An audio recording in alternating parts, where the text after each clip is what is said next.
But this is bigger pala than we thought, ano? Oh, yes. So, And if you were the lawyer, Attorney Trixie, ikaw, abogada ka, what would you advise Congressman Saldico? Well, yeah, if I was his lawyer. Well, kung ngayon na nasa labas siya, I don't know. Actually, it depends eh. Kung ano yung hamon ng kasaysayan, depende rin yan kung ano nangyayari. For example, what if it's a temperature ng publiko? Sinong naniniwala ba that it ends with Saldico? That's Do you right. honestly think that it ends there? It couldn't have happened without the knowledge of higher-ups. Ilan lang ang higher-up? Tama. And you know, Attorney Trixie, may isa tayong case dati na nangyari. If you recall si General Garcia, correct, sa Armed Forces of the Philippines. Nahuli yung pamilya niya, inuwi siya dito, nagkaroon ng investigation. Alam mo nangyari doon? Nagkaroon siya ng plea bargain.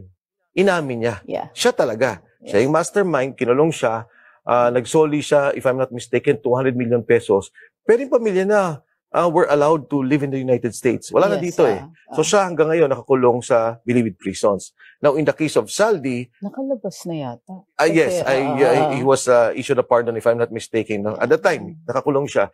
Now, in the case of Saldi, siyempre, kung siya yung abogado, ang tinitingnan na abogado, ano ba yung kliyente ko? Mastermind ba to? O ito ay kasangkapan lang or one of the players, under boss, kumbaga sa mafia, hindi pa siya yung boss of the boss, doon sa kabuuang operation na ginagawa nila sa pagkulimbat ng pera at kaba ng bayan.